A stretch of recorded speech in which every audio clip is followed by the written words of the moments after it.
Ula dance? Yeah. Ula dance again! Ula dance again!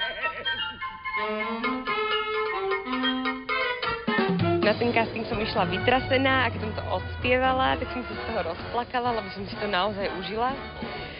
A vlastne sa mi týmto splnil detský sen.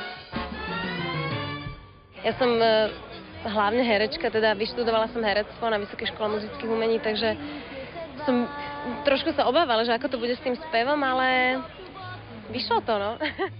Okrem dvoch krásnych herečiek bude muzikál plný aj ďalších zvučných mien. Marian Labuda, Štefan Skrúcaný či Čongor Kašaj. Tí všetci sa budú snažiť čo najviac rozosmiať divákov. Na Slovensku a poďme si o nich trošičku niečo porozprávať. Čo nové, čo sa dozvedel? Ty si bol, myslím, že aj na nejakej party? Áno, bola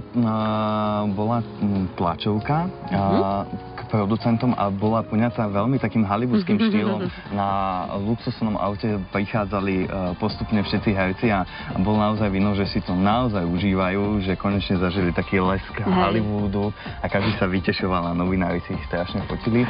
A to bol aj zámer, pretože ten celý muzikál je o tom lesku hollywoodskom a je o vytvorení jednoho muzikálu. Myslím si, že aj diváci už zaregistrovali v niektorých bulvárnych novinách, že sa začína špekulovať o tom, že napríklad Števo Skrúcaný, ktorého sme videli, bol nafotený v nacistickej uniforme.